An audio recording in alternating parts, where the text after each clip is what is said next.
건강한 사람의 미생물을 자폐 아이들에게 이식을 했더니 놀랍게도 증상이 약 50%가 개선했다고 합니다. 장내 세균 구성이 뇌에 영향을 미치고 그로 인해서 자폐증이 발생할 수 있다는 아주 결정적인 연관성을 보여주는 그런 단서를 제공해서 이 이후로 굉장히 많은 연구들이 진행이 됩니다.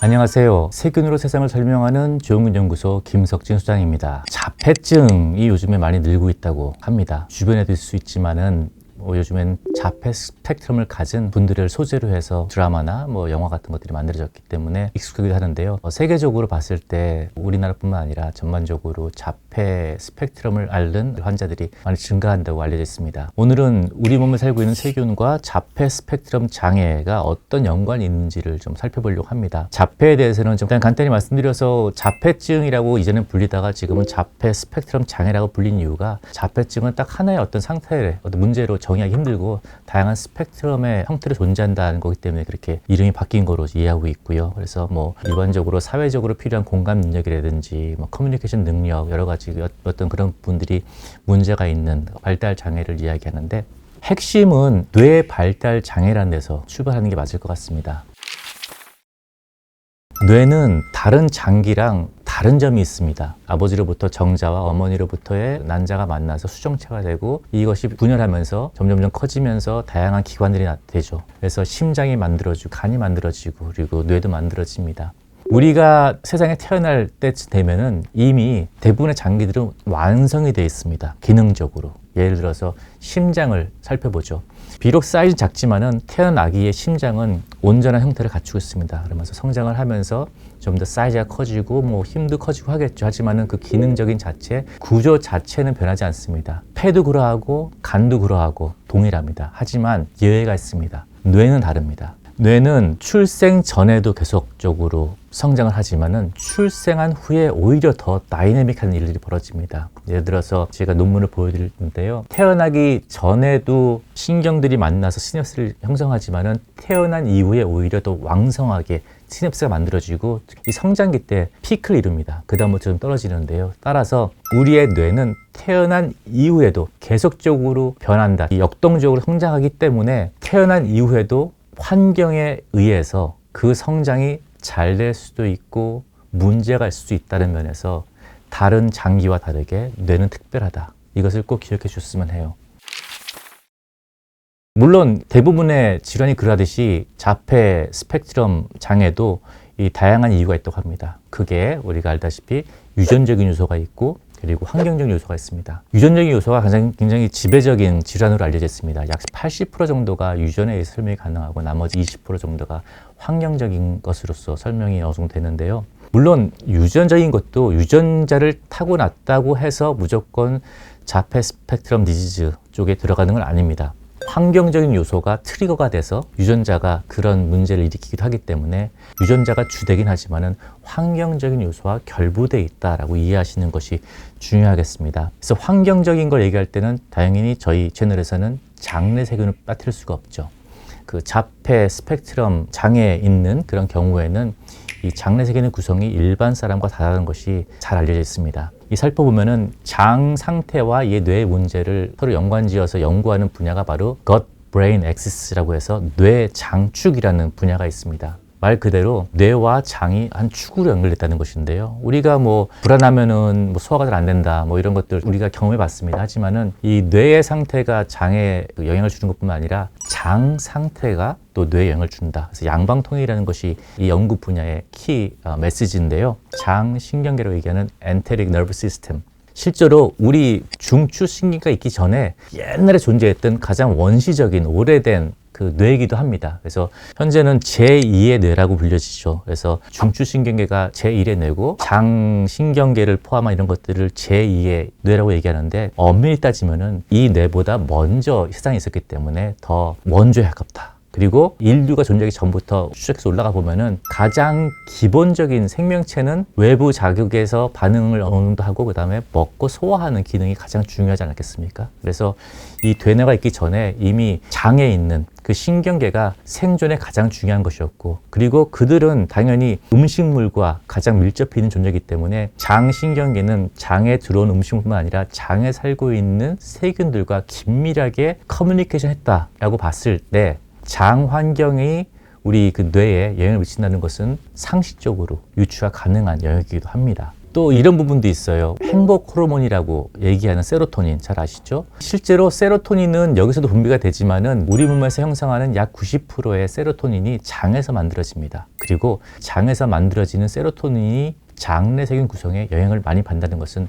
아주 잘 밝혀져 있습니다. 예를 들어서 장에 균이 전혀 없는 쥐의 경우에는 세로토닌 형성이 아주 극히 적다고 알려져 있습니다. 따라서 건강한 장내 세균의 구성은 우리 행복 호르몬인 세로토닌 형성에도 직접적 관여하고 있다.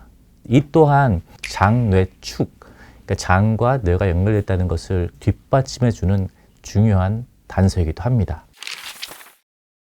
자폐 스펙트럼을 가진 환자들의 티피컬한 공통 분모가 있는데 잘 아시다시피 일반적으로 어렸을 때 발생하는 것은 기본이고요. 자폐 스펙트럼 장애를 가지고 있는 아이들의 공통적인 부분이 장 트러블이 있다는 것입니다. 소화 장애를 겪는다는 것이 공통적이라고 해요. 그 중에서도 특별한 자폐증 케이스가 있습니다. 퇴행성 자폐증이라는 것이 있습니다. 영어로는 Regressive Onset Autism이라고 해서 특징은 건강하게 태어나고 건강하게 성장을 합니다. 어떤 포인트까지, 약 2살까지. 건강하게 자라다가 어떤 순간부터 자폐 증상들을 보이기 시작합니다.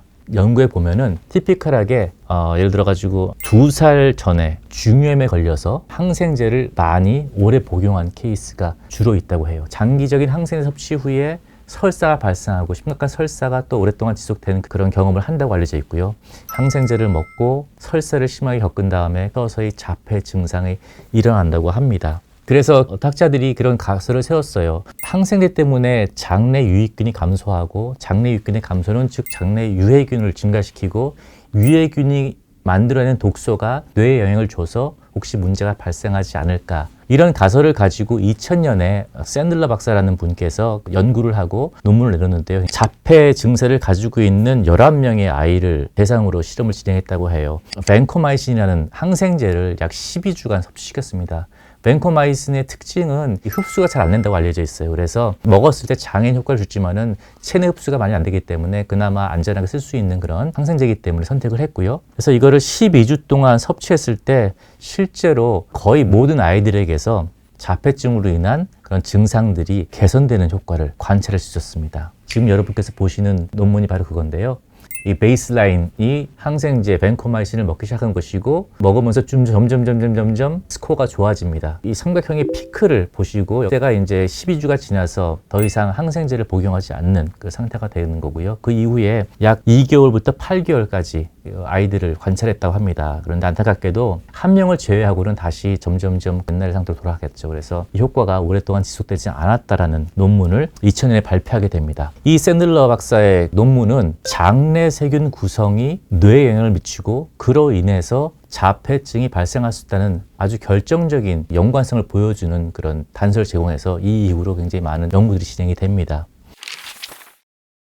약 10여 년이 지난 다음에 2016년에도 아주 재미있는 논문이 나왔습니다. 이 논문은 이탈리아에서 난 논문인데요. 자폐증을 가진 아이가 있었고 또 장 트러블을 갖고 있었습니다. 그래서 IBS라 해서 과민성 대장 증후군을 가지고 있는 그런 아이가 있었대요. 그래서 그 과민성 대장 증후군을 치료하기 위해서 이 고함량 프로바이오틱스를 섭취시켰답니다. 그런데 쭉 섭취하면서 지켜보니까는 장 트러블만 개선된 것이 아니고 자폐 스펙트럼이 가지고 있는 그런 문제점들이 개선되는 게 관찰됐다고 해요. 그래서 이 프로바이오틱스를 4개월 동안 꾸준히 섭취시켰더니 계속적으로 증상이 좋아지는 게 관찰이 됐고 섭취를 중단한 10개월 후에도 호전된 상태가 상당 부분 유지가 됐다고 얘기가 돼 있습니다. 그래서 이 논문은 우연한 기회였지만은 프로바이오틱스 섭취시켰을 때 자폐증이 개선되는 것을 관찰했다라는 그런 논문이고요. 그러면 이렇게 볼 수 있겠죠. 아예 확실하게 건강한 사람의 대변을 이식해서 자폐 아예 장 환경을 바꿔주면 어떡할까라는 그런 상상도 가능합니다. 근데 실제로 미국 아리조나 주립대학에서 그런 실험을 진행했습니다. 자폐 스펙트럼 장애를 가지고 있는 아이들 18명을 대상으로 해서 건강한 장 미생물을 가지고 있는 사람의 것을 이 아이들에게 이식을 시켰습니다. Fecal Microbiota Transplantation, 그래서 FMT라고 하는데 건강한 사람의 미생물을 자폐 아이들에게 이식을 했더니 놀랍게도 증상이 약 50%가 개선이 됐다고 합니다. 더 놀라운 것은 18명 대부분이 상태가 개선된 것뿐만 아니라 장 트러블에 대한 개선도 있었고 그리고 자폐 스펙트럼에 대한 개선도 있었는데 이들을 2년 동안 팔로업 해가지고 다시 확인했답니다. 그랬더니 향상되었던 것들이 대부분이 유지가 되었다. 그래서 FMT, 즉 건강한 미생물을 완전히 이식하게 되면은 이 자폐 스펙트럼 장애를 가지고 있는 이 아이들에게 상당히 도움을 줄 수 있다는 그런 아주 프라미싱한 그런 논문이 나온 바 있습니다. 그런데 이제 FMT라는 것은 전체 미생물을 이식해야 되는 거기 때문에 자주 하기도 힘들고 또 번거로운 부분이 있지 않습니까? 그래서 프로바이티스를 통해서 이 문제를 개선하고자 하는 노력들은 계속대로 되고 있는데요. 제가 찾은 논문은 2021년에 시스테믹 리뷰라고 해서 다양하게 진행된 논문들을 전반적으로 다시 다루는 그런 리뷰 논문이 나왔는데요. 미국, 대만, 터키, 이집트, 슬로바키아 뭐 이런 다양한 국가에서 임상들이 진행됐다고 해요. 프로바이티스를 이용해서 결과는 완전히 좋다, 완전히 나쁘다도 아니고 케이스 바이 케이스로 호전된 경우도 있고 그냥 그 정도인 경우도 있고 다양한 결과들이 나왔다고 해요. 이건 상당 부분 이해가 되는 부분입니다. 예상했던 부분이에요. 왜냐하면 자폐가 생기는 기전들이 이유가 다양하기 때문에 모든 사람한테 적용되기 쉽지 않고 그리고 또 어떤 프로바이티스를 어떤 구성을 가진 제품을 썼냐에 따라 가지고 효과가 다르기 때문에 프로바이티스 일반론을 가지고 자폐에 무조건 좋다라고 얘기하는 것은 과장된 해석일 수 있기 때문에 일정 부분 이런 믹스드 리절트를 보게 된 것은 예상 가능한 것이다 라고 볼 수 있겠습니다. 그래서 아직까지도 이제 앞으로 갈 길이 멀고 하지만은 장내 세균 구성을 건강히 바꿈으로써 자폐 스펙트럼 장애를 가지고 있는 우리 어린이들이 좀 더 좋은, 더 건강하게 살 수 있는 그런 미래가 다가오고 있다고 저는 자신하고 있습니다.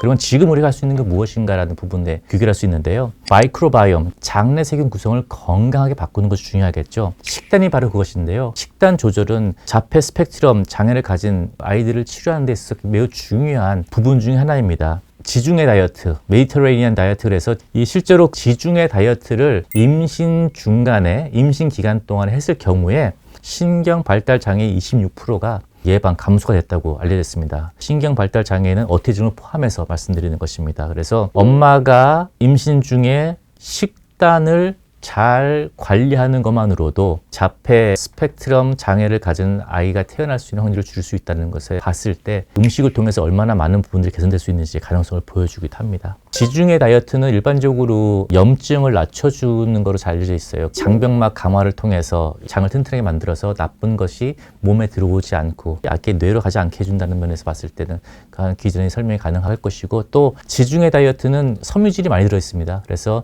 장내 세균 구성에도 도움을 줄 수 있고 건강한 장내 세균이 만들어지게 되면 당연히 역으로 또 인체에도 도움을 주기 때문에 그래서 여러모로 추천을 드리고 싶은 그런 식단이기도 합니다. 네, 오늘은 자폐 스펙트럼 장애에 대해서 알아봤습니다. 이 자폐 스펙트럼 장애의 원인이 다양하지만 장내 세균의 구성이 그 원인 중 하나라는 것이 잘 밝혀져 있고 장내 세균 구성을 바꿈으로써 실제로 장애 증상들을 많이 개선시킬 수 있다는 그런 아주 고무적인 그 논문들도 살펴봤고요. 아직까지는 갈 길이 멀지만은 건강한 식단과 프로바이오티스 섭취를 통해서 장 환경을 개선시키는 노력들이 추천된다라고 말씀드릴 수 있겠습니다. 오늘도 건강한 하루 보내시기 바라면서 저는 또 다음 동영상을 통해서 만나 뵙도록 하겠습니다. 감사합니다.